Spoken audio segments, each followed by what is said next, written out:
Hello everyone. Today we will discuss about uh, research design, which is comes under research approach and design.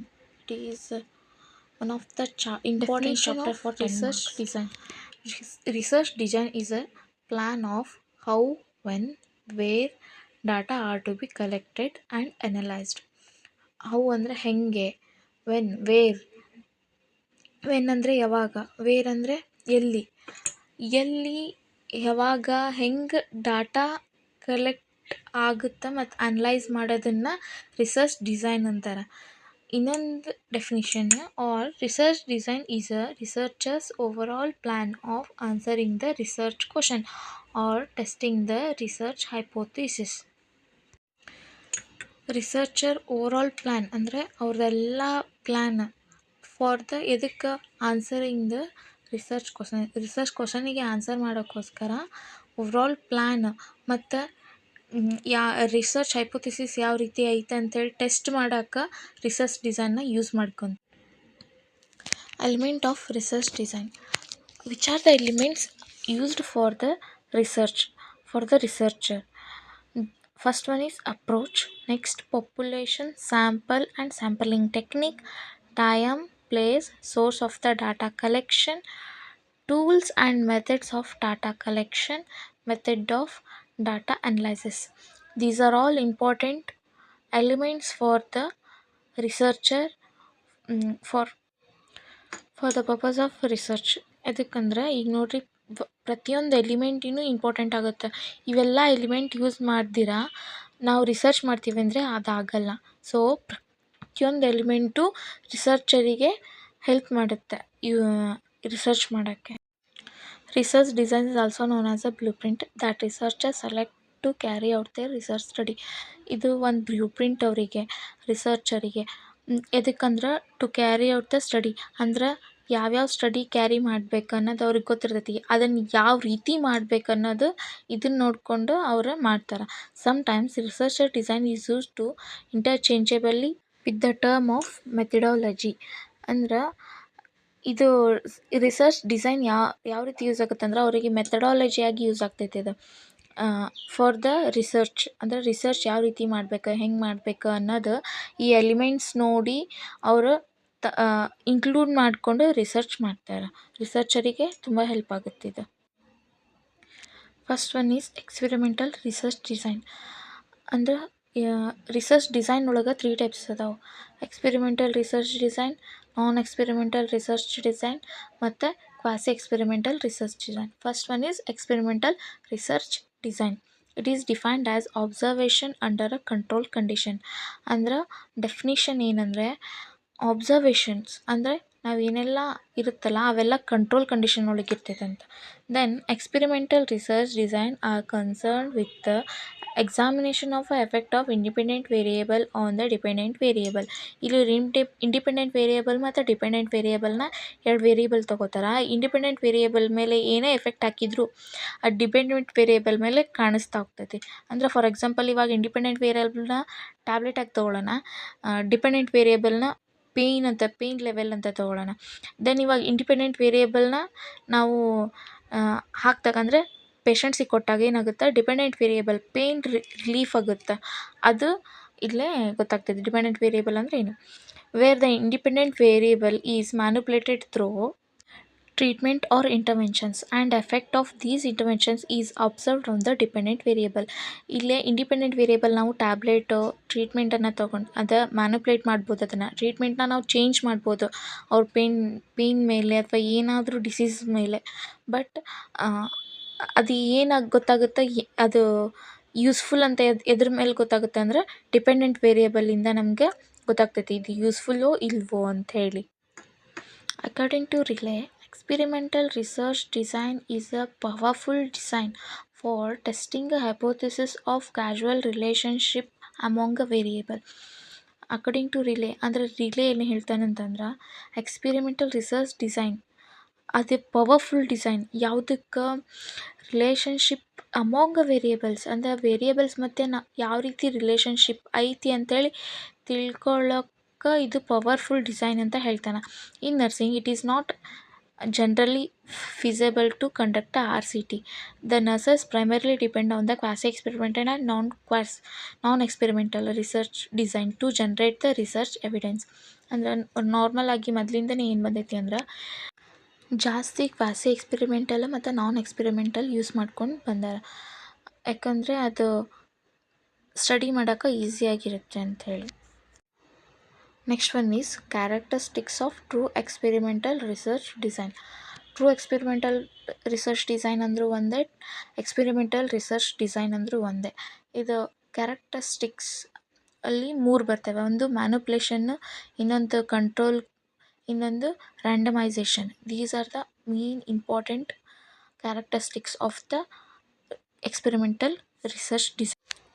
First one is manipulation. Manipulation refers to continuous control of the independent variable by the researcher. ಅಂದರೆ manipulation ಅಂದ್ರೇನು, independent ವೇರಿಯೇಬಲ್ನ complete control ಯಾರ ಹತ್ರ ಇರುತ್ತೆ, researcher ಇರುತ್ತೆ. ಹೆಂಗಂದ್ರೆ treatment or interventions to observe the effect on dependent variable. ಟ್ರೀಟ್ಮೆಂಟಿಂದ ಮತ್ತು ಇಂಟರ್ವೆನ್ಷನ್ಸ್ನ ನಾವು ಇಂಡಿಪೆಂಡೆಂಟ್ ವೇರಿಯೇಬಲ್ ಅಂದರೂ ತಪ್ಪಾಗಲ್ಲ. ಸೊ ಇಂಡಿಪೆಂಡೆಂಟ್ ವೇರಿಯೇಬಲ್ಲು ಯಾರು ರಿಸರ್ಚರ್ ಕೈಯಲ್ಲಿರುತ್ತೆ, ಯಾವ ರೀತಿ ಮ್ಯಾನಿಪ್ಯುಲೇಟ್ ಮಾಡಬೇಕಂತೇಳಿ. So effect can be seen on the dependent variable. The independent variable and observer the effect that manipulation has on the dependent variable of interest. ಅಂದ್ರೆ independent ವೇರಿಯೇಬಲ್ನ manipulate ಯಾವ ರೀತಿ ಮಾಡ್ತಾರಂತ, ಡಿಪೆಂಡೆಂಟ್ ವೇರಿಯೇಬಲ್ದು ಇಂಟ್ರೆಸ್ಟ್ ಮೇಲೆ ಇಂಡಿಪೆಂಡೆಂಟ್ ವೇರಿಯೇಬಲ್ನ manipulate ಮಾಡ್ತಾರೆ. For example, a researcher is conducting a study on the efficacy of the chlorhexidine mouth wash on the prevention of the ventilated associated pneumonia among the patient admitted in ICUs. ICUs ಒಳಗೆ admitted ಆಗಿರುವಂಥ pneumonia patient, ಅದು ventilated associated pneumonia. ಈ ನಿಮೋನಿಯಾದವ್ರಿಗೆ researcher ಒಂದು research conduct ಮಾಡ್ತಾನೆ. ಅದೇನಂದ್ರೆ ಕ್ಲೋರೋಹೆಕ್ಸಿಡಿನ್ mouth wash ಕೊಟ್ಟು ಯಾವ ರೀತಿ ಮೌತ್ ವಾಶ್ ವರ್ಕ್ ಮಾಡ್ತ ಇವ್ರಿಗೆ ಅಂಥೇಳಿ ಟ್ರೈ ಮಾಡ್ತಾನೆ. ಇಲ್ಲೇ ಕ್ಲೋರೋಹೆಕ್ಸಿಡಿನ್ ಅನ್ನೋದು ಇಂಡಿಪೆಂಡೆಂಟ್ ವೇರಿಯೇಬಲ್, ನಿಮೋನಿಯಾ ಅನ್ನೋದು ಡಿಪೆಂಡೆಂಟ್ ವೇರಿಯೇಬಲ್. ಸೊ ಕ್ಲೋರೋಹೆಕ್ಸಿಡಿನ್ ನೀವು ಇಂಡಿಪೆಂಡೆಂಟ್ ವೇರಿಯೇಬಲಾಗಿ ತೊಗೊಂಡ್ರಿ. ಸೊ ಕ್ಲೋರೋಹೆಕ್ಸಿಡಿನ್ ಮೌತ್ ವಾಶ್ ಮಾಡೋಕ್ಕೆ ಕೊಡ್ತೀರಾ, ಆವಾಗ ನಿಮೋನಿಯಾ ಮೇಲೆ ಎಫೆಕ್ಟ್ ಬೀಳುತ್ತದೆ. ಯಾವ ರೀತಿ ಎಫೆಕ್ಟ್ ಬೀಳುತ್ತೆ ಅನ್ನೋದು ಎವ್ಯಾಲ್ಯೂಯೇಟ್ ಮಾಡ್ತಾರೆ. Independent variable can be manipulated by the researcher independent ವೇರಿಯೇಬಲ್ನ ತಾವು ಟ್ಯಾಬ್ಲೆಟ್ಸ್ ಆಗು ಕನ್ವರ್ಟ್ ಮಾಡ್ಬೋದು, ಮೌತ್ ವಾಶ್ ಆಗಲಿ ಏನೇ ಆಗಲಿ ಅವರು ಮ್ಯಾನಿಪ್ಯುಲೇಷನ್ನ ಮಾಡ್ಕೋಬಹುದು. Next one is control. Control is another essential element of a true experimental research design. ಅಂದ್ರೆ RCT. ಅದು ಟ್ರೂ ಎಕ್ಸ್ಪೆರಿಮೆಂಟಲ್ ರಿಸರ್ಚ್ ಡಿಸೈನ್ಗೆ RCT ಅಂತಲೂ ಕರಿಬೋದು. RCT ಅಂದರೆ randomise control trial. Control refers to use of a control group for the comparison. Control group ಯಾವುದಕ್ಕೆ use ಮಾಡ್ತಾರೆ ಅಂದರೆ ಕಂಪ್ಯಾರಿಸನ್ಗೋಸ್ಕರ ಕಂಟ್ರೋಲ್ ಗ್ರೂಪ್ ಯೂಸ್ ಮಾಡ್ತಾರೆ. ಅಂದರೆ ಎಕ್ಸ್ಪೆರಿಮೆಂಟಲ್ ಗ್ರೂಪು, ಕಂಟ್ರೋಲ್ ಗ್ರೂಪ್. ಈಗ ಎಕ್ಸ್ಪೆರಿಮೆಂಟಲ್ ಗ್ರೂಪು ಯಾವ ರೀತಿ ಡಿಫ್ರೆನ್ಸ್ ಹೊಂದೈತಿ ಕಂಟ್ರೋಲ್ ಗ್ರೂಪ್ಗಿನ ಅಂತೇಳಿ ನೋಡೋಕೆ ಯೂಸ್ ಮಾಡ್ತಾರೆ. Control and experimental group are generally similar in number and characteristics. ನಾವು ಕಂಟ್ರೋಲ್ ಗ್ರೂಪು ಮತ್ತು ಎಕ್ಸ್ಪೆರಿಮೆಂಟಲ್ ಗ್ರೂಪ್ ಅಂತ 2 ಗ್ರೂಪ್ ಮಾಡಿದ್ರು, ಎರಡೂ ಸೇಮ್ ಕ್ಯಾರೆಕ್ಟರಿಸ್ಟಿಕ್ಸ್ ಹೊಂದಿರ್ತೈತಿ ಮತ್ತು ನಂಬರ್ಸು ಸೇಮ್ ಇರ್ತೈತಿ. ಅಂದರೆ ಪೇಷಂಟ್ ನಂಬರು ಸೇಮ್ ಇರ್ತೈತಿ, ದೆನ್ ಸೇಮ್ ಕ್ಯಾರೆಕ್ಟರಿಸ್ಟಿಕ್ಸ್ ಅಂದರೆ ಸೇಮ್ ನಿಮೋನಿಯಾ ಪೇಷಂಟ್ಸು ಇರ್ತವೆ. Control group receive no interventions or any alternative interventions. Only the experimental group receives the planned treatment or interventions. ಅಂದರೆ experimental group ಮಾತ್ರ ಇಂಟರ್ವೆನ್ಷನ್ಸು, plan ಟ್ರೀಟ್ಮೆಂಟನ್ನು receive ಮಾಡುತ್ತೆ. ಅದೇ control group ಯಾವುದೇ treatment ಆಗಲಿ ಯಾವುದನ್ನು use ಮಾಡಲ್ಲ. Control group classified as 3 types: negative control, clear control and positive control ಅಂತ. Negative control ಅಂದರೆ ಯಾವುದು ಇಂಟರ್ವೆನ್ಷನ್ಸ್ನ ಹಾಕಲ್ಲ. ಕ್ಲಿಯರ್ ಕಂಟ್ರೋಲ್ ಅಂದರೆ receive the placebo. Clear control. Placebo ಅಂದರೆ it cannot have a pharmacological or therapeutical property. ಅಂದರೆ ಆ ಎಲಿಮೆಂಟ್ ಏನು ಕೊಡ್ತಾರಲ್ಲ ಆ ಎಲಿಮೆಂಟಿಗೆ ಫಾರ್ಮಕಾಲಜಿಕಲ್ ಮತ್ತು ಥೆರಪಿಟಿಕಲ್ ಯಾವ ಪ್ರಾಪರ್ಟಿನೂ ಇರೋದಿಲ್ಲ. Next one is positive control. Receive a external traditional interventions or any alternatives. ಅಂದರೆ ಅಲ್ಟರ್ನೇಟಿವ್ಸ್ನ ಯೂಸ್ ಮಾಡ್ತಾರೆ. ಟ್ರೆಡಿಷ್ನಲ್ ಇಂಟರ್ವೆನ್ಷನ್ಸ್ ಅಂದರೆ ಸೊಪ್ಪು ಅವೆಲ್ಲ ಹಚ್ತಾರಲ್ಲ ಆ ರೀತಿ ಅದೆಲ್ಲ ಯೂಸ್ ಮಾಡ್ತಾರೆ ಅವರು. Randomization is a process of random allocation of a subject in a experimental and control group or a two different experimental group where every subject has an equal chance of being assigned to experimental or control group. ಅಂದರೆ randomisation ಅಂದರೆ random allocation ಅಂದರೆ random ಆಗಿ allot ಮಾಡ್ತಾರೆ ಸಬ್ಜೆಕ್ಟ್ಸ್ನ. ಆ ಸಬ್ಜೆಕ್ಟ್ಸಿಂದ ಅಂದರೆ ನಾವು ಇಲ್ಲೇ bias ಯಾವುದೇ ಬಯಾಸ್ ಇರಲ್ಲ, ರಿಸರ್ಚರ್ ಬಯಾಸ್ ಯಾವುದೇ ಇರಲ್ಲ. ದೆನ್ ಎರಡು ಎಕ್ಸ್ಪೆರಿಮೆಂಟಲ್ ಗ್ರೂಪ್ ಅಂತಲೂ ಕರಿಬೋದು ಅಥವಾ ಎಕ್ಸ್ಪೆರಿಮೆಂಟಲ್ ಆ್ಯಂಡ್ ಕಂಟ್ರೋಲ್ ಗ್ರೂಪ್ ಅಂತಲೂ ಕರಿಬೋದು. ಇವೆರಡಕ್ಕೂ ಕ್ಯಾರೆಕ್ಟರಿಸ್ಟಿಕ್ಸ್ ಸೇಮ್ ಇರ್ತಾವೆ, ಸೇಮ್ ರೀತಿ ಅವರು ಅಸೈನ್ ಮಾಡ್ಕೊಂಡು ತೊಗೊಂಡಿರ್ತಾರೆ. Randomisation also ensures a balance of known and unknown confounders and makes the experimental and control group homogeneous and as balanced as possible. ಅಂದರೆ ಎರಡೂ ಬ್ಯಾಲೆನ್ಸ್ ಮಾಡ್ತಾರೆ. ರ್ಯಾಂಡಮೈಸೇಷನ್ ಒಳಗೆ ಎರಡೂ ರ್ಯಾಂಡಮ್ ಆಗಿ ಸೆಲೆಕ್ಟ್ ಮಾಡಿಕೊಂಡು ಎರಡು ಗ್ರೂಪಲ್ಲೂ ಸೇಮ್ ಕ್ಯಾರೆಕ್ಟರಿಸ್ಟಿಕ್ಸ್ ಹೋಮೋಜಿನಿಯಸ್ ಅಂತ ಸೇಮ್ ಇರ್ತೈತಿ. Method of randomisation: simple randomisation, block randomisation, stratified randomisation, covariate adaptive randomisation. ಇದು ಎಕ್ಸ್ಪೆರಿಮೆಂಟಲ್ದು ಒಂದು ಥೀಮು. ಪಾಪ್ಯುಲೇಷನ್ ಆಫ್ ಇಂಟ್ರೆಸ್ಟ್ ಅಂದ್ರೆ ಯಾರ್ಯಾರಿಗೆ ಇಂಟ್ರೆಸ್ಟ್ ಐತಿ ಅದನ್ನೆಲ್ಲ ತೊಗೊಳ್ತಾರೆ. ಅದು ನೆಕ್ಸ್ಟ್ ಸೆಲೆಕ್ಟೆಡ್ ಸ್ಯಾಂಪಲ್ ಅಂದರೆ ಸ್ಯಾಂಪಲ್ನ ಸೆಲೆಕ್ಟ್ ಮಾಡಿಕೊಂಡು ನೆಕ್ಸ್ಟ್ ಎಕ್ಸ್ಪೆರಿಮೆಂಟಲ್ ಗ್ರೂಪು ಮತ್ತು ಇದು ಕಂಟ್ರೋಲ್ ಗ್ರೂಪ್ ಅಂತ ಮಾಡ್ತಾರೆ. ಆ ಎಕ್ಸ್ಪೆರಿಮೆಂಟಲ್ ಗ್ರೂಪ್ ಒಳಗೂ ಕಂಟ್ರೋಲ್ ಗ್ರೂಪ್ ಒಳಗೂ ಎರಡು ಸೇಮ್ ಕ್ಯಾರೆಕ್ಟರಿಸ್ಟಿಕ್ಸ್ ಹೊಂದಿರಬೇಕು, ಸೇಮ್ ಮೆಂಬರ್ಸ್ ಇರಬೇಕು, ಆ ರೀತಿ ನೋಡ್ತಾರೆ. ದೆನ್ ಔಟ್ಕಮ್ ಅಂದರೆ ಎಕ್ಸ್ಪೆರಿಮೆಂಟಲ್ ಗ್ರೂಪಿಂದ ಏನು ಔಟ್ಕಮ್ ಬಂತು ಮತ್ತು ಕಂಟ್ರೋಲ್ ಗ್ರೂಪಿಂದ ಏನು ಔಟ್ಕಮ್ ಬಂತು ಅಂತ ನೋಡ್ತಾರೆ. ಇಲ್ಲೇ ಎಕ್ಸ್ಪೆರಿಮೆಂಟಲ್ ಗ್ರೂಪು ಮತ್ತು ಕಂಟ್ರೋಲ್ ಗ್ರೂಪನ್ನು ರ್ಯಾಂಡಮೈಸ್ ಆಗಿ ಡಿವೈಡ್ ಮಾಡ್ತಾರೆ. Types of true experimental design: ಇದ್ರೊಳಗೆ ಒಂದಿಷ್ಟು 3 ಟೈಪ್ಸ್ ಬರ್ತಾವೆ. First one is post test only control design. Post test only control design ಹೇಳ್ತೈತಿ. ಪೋಸ್ಟ್ ಟೆಸ್ಟನ್ನ ಟೆಸ್ಟ್ ಮಾಡ್ತಾರೆ, ಇಲ್ಲೇ ಪ್ರೀ ಟೆಸ್ಟ್ ಮಾಡಲ್ಲ. ಫಸ್ಟು ರ್ಯಾಂಡಮ್ ಅಸೆಸ್ಮೆಂಟಿಂದ ರ್ಯಾಂಡಮೈಸ್ ಗ್ರೂಪ್ ಸೆಲೆಕ್ಟ್ ಮಾಡಿಕೊಂಡು ನೆಕ್ಸ್ಟ್ ಎಕ್ಸ್ಪೆರಿಮೆಂಟಲ್ ಗ್ರೂಪು ಮತ್ತು ಕಂಟ್ರೋಲ್ ಗ್ರೂಪ್ ಆಗಿ ಡಿವೈಡ್ ಮಾಡ್ತಾರೆ. ಎಕ್ಸ್ಪೆರಿಮೆಂಟಲ್ ಗ್ರೂಪಿಗೆ ಟ್ರೀಟ್ಮೆಂಟ್ ಕೊಡ್ತಾರೆ. ದೆನ್ ಕಂಟ್ರೋಲ್ ಗ್ರೂಪಿಗೆ ಯಾವುದೇ ಟ್ರೀಟ್ಮೆಂಟ್ ಇರಲ್ಲ. ಆವಾಗ ಎರಡರದ್ದು ಪೋಸ್ಟ್ ಟೆಸ್ಟ್ ಮಾಡಿದಾಗ ಏನು ರಿಸಲ್ಟ್ ಬಂತಂತ ನೋಡ್ತಾರೆ. ಇದು post test only design. Second one is pre test post test only design. Random ಅಸೆಸ್ಮೆಂಟಿಂದ 2 ಗ್ರೂಪ್ ಸೆಲೆಕ್ಟ್ ಮಾಡ್ಕೋತಾರೆ, ಒಂದು ಎಕ್ಸ್ಪೆರಿಮೆಂಟಲು ದೆನ್ ಕಂಟ್ರೋಲ್ ಗ್ರೂಪ್ ಅಂತೇಳಿ. ಕಂಟ್ರೋಲ್ ಗ್ರೂಪು ಮತ್ತು ಎಕ್ಸ್ಪೆರಿಮೆಂಟಲ್ ಗ್ರೂಪ್ಗೂ ಪ್ರೀ ಟೆಸ್ಟ್ ಅಂತ ಮಾಡ್ತಾರೆ. ಪ್ರೀ ಟೆಸ್ಟ್ ಅಂತ ಮಾಡಿ ಎಕ್ಸ್ಪೆರಿಮೆಂಟಲ್ ಗ್ರೂಪ್ಗೆ ಟ್ರೀಟ್ಮೆಂಟ್ ಕೊಡ್ತಾರೆ, ಬಟ್ ಕಂಟ್ರೋಲ್ ಗ್ರೂಪ್ಗೆ ಇಲ್ಲಿ ಟ್ರೀಟ್ಮೆಂಟ್ ಕೊಡಲ್ಲ. ದೆನ್ ಪೋಸ್ಟ್ ಟೆಸ್ಟ್, ಎರಡೂ ಗ್ರೂಪ್ಗೂ ಪೋಸ್ಟ್ ಟೆಸ್ಟ್ ಮಾಡ್ತಾರೆ. ಅಂದರೆ ಯಾವ ವೇರಿಯೇಷನ್ಸ್ ಆಗಿದೆ ಅಂತೇಳಿ ಕಂಪೇರ್ ಮಾಡೋಕ್ಕೋಸ್ಕರ ಮಾಡ್ತಾರೆ ಆ ರೀತಿ. Next one is Solomon 4 group design. It is a last one. Experiment group ಇಲ್ಲಿ 4 ಇರ್ತವೆ. ರ್ಯಾಂಡಮ್ ಅಸೆಸ್ಮೆಂಟಿಂದ 4 ಎಕ್ಸ್ಪೆರಿಮೆಂಟಲ್ ಗ್ರೂಪ್ ಸೆಲೆಕ್ಟ್ ಮಾಡ್ಕೋತಾರೆ. 4 ಎಕ್ಸ್ಪೆರಿಮೆಂಟ್ ಗ್ರೂಪಲ್ಲಿ 2 ಎಕ್ಸ್ಪೆರಿಮೆಂಟಲ್ ಗ್ರೂಪು ಪ್ರೀ ಟೆಸ್ಟ್ನ ಹೊಂದಿರುತ್ತೆ. ಲಾಸ್ಟ್ 2 ಎಕ್ಸ್ಪೆರಿಮೆಂಟಲ್ ಗ್ರೂಪು ಪ್ರೀ ಟೆಸ್ಟ್ನ ಹೊಂದಿರಲ್ಲ.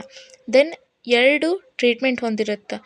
ದೆನ್ 4 ಪೋಸ್ಟ್ ಟೆಸ್ಟ್ ಹೊಂದಿರ್ತೈತಿ. ಇಲ್ಲಿ ಏನು ಮಾಡ್ತಾರೆ ಅಂದ್ರೆ ಫಸ್ಟ್ ಗ್ರೂಪ್ ಒಳಗೆ ಪ್ರೀ ಟೆಸ್ಟ್ ಕೊಡ್ತಾರೆ, ನೆಕ್ಸ್ಟ್ ಸೆಕೆಂಡ್ ಗ್ರೂಪ್ ಒಳಗೂ ಪ್ರೀ ಟೆಸ್ಟ್ ಇರುತ್ತೆ. ಬಟ್ ಥರ್ಡ್ ಗ್ರೂಪ್ ಒಳಗೆ ಪ್ರೀ ಟೆಸ್ಟ್ ಇರಲ್ಲ, ಫೋರ್ತ್ ಗ್ರೂಪ್ ಒಳಗೂ ಪ್ರೀ ಟೆಸ್ಟ್ ಇರಲ್ಲ. ದೆನ್ ಟ್ರೀಟ್ಮೆಂಟ್ ಕೊಡ್ತಾರೆ. ಫಸ್ಟ್ ಪ್ರೀ ಟೆಸ್ಟ್ ಮಾಡಿ ಫಸ್ಟ್ ಗ್ರೂಪಿಗೆ ಟ್ರೀಟ್ಮೆಂಟ್ ಕೊಟ್ಟು ಆಮೇಲೆ ಪೋಸ್ಟ್ ಟೆಸ್ಟ್ ರಿಸಲ್ಟ್ ನೋಡ್ತಾರೆ. Second one experimental group 2ಗೆ pre test ಮಾಡಿ ದೆನ್ ಟ್ರೀಟ್ಮೆಂಟ್ ಕೊಡದೆ ಪೋಸ್ಟ್ ಟೆಸ್ಟ್ ನೋಡ್ತಾರೆ. Then third one experimental group 3ಗೆ ಟ್ರೀಟ್ಮೆಂಟ್ ಕೊಡ್ತಾರೆ, ಡೈರೆಕ್ಟಾಗಿ ಲಾಸ್ಟಾಗಿ ಪೋಸ್ಟ್ ಟೆಸ್ಟ್ ನೋಡ್ತಾರೆ. ಇಲ್ಲಿ ಯಾವುದೇ ಪ್ರೀ ಟೆಸ್ಟ್ ಇರಲ್ಲ. ದೆನ್ ಎಕ್ಸ್ಪೆರಿಮೆಂಟಲ್ 4th ಗ್ರೂಪ್ಗೆ ಡೈರೆಕ್ಟ್ ಪೋಸ್ಟ್ ಟೆಸ್ಟ್, ಅಂದರೆ ಇಲ್ಲಿ ಟ್ರೀಟ್ಮೆಂಟು ಇರಲ್ಲ, ಪ್ರೀ ಟೆಸ್ಟು ಇರಲ್ಲ. ಆಮೇಲೆ ಎಲ್ಲವುದನ್ನು ಕಂಪೇರ್ ಮಾಡ್ತಾರೆ.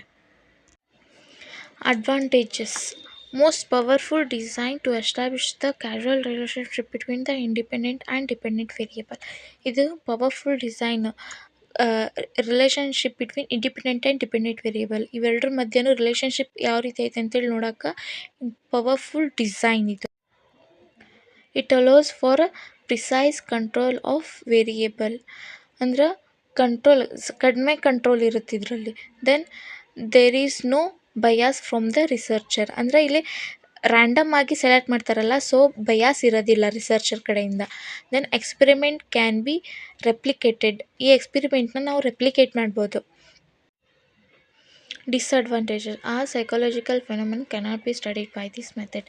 ಅಂದರೆ ಸೈಕಾಲಜಿಕಲ್ ಥಿಂಕ್ ಮಾಡಿ ಈ ಫೆನೋಮಿನನ್ನು ಓದೋಕ್ಕಾಗಲ್ಲ. Experimental method is costly in terms of money and time. ಯಾಕಂದರೆ ಎಕ್ಸ್ಪೆರಿಮೆಂಟಲ್ ಗ್ರೂಪ್ನ ಅಲ್ಲೇ ಹೋಗಿ ಅಲ್ಲೇ ಮಾಡಬೇಕಾಗುತ್ತಲ್ಲ, ಸೊ ಕಾಸ್ಟ್ಲಿ ಆಗಿರುತ್ತೆ ಮತ್ತು ಟೈಮ್ ಕನ್ಸ್ಯೂಮಿಂಗ್ ಇರುತ್ತೆ. It is a very difficult to get a cooperation from the study participants. ಅಂದರೆ ಪೀಪಲ್ಸು ಕೋಆಪ್ರೇಷನ್ ಮಾಡಲ್ಲ. ಪಾರ್ಟಿಸಿಪೆಂಟ್ಸ್ ಅವರೇ ಕೋಆಪ್ರೇಷನ್ ಮಾಡ್ತಾ ಇದ್ದರೆ ಈ ರಿಸರ್ಚ್ನ ಕಂಡಕ್ಟ್ ಮಾಡೋದು ತುಂಬ ಕಷ್ಟ ಆಗುತ್ತೆ. I hope you all understand. Thank you every one. Please subscribe, like and share and comment. Thank you.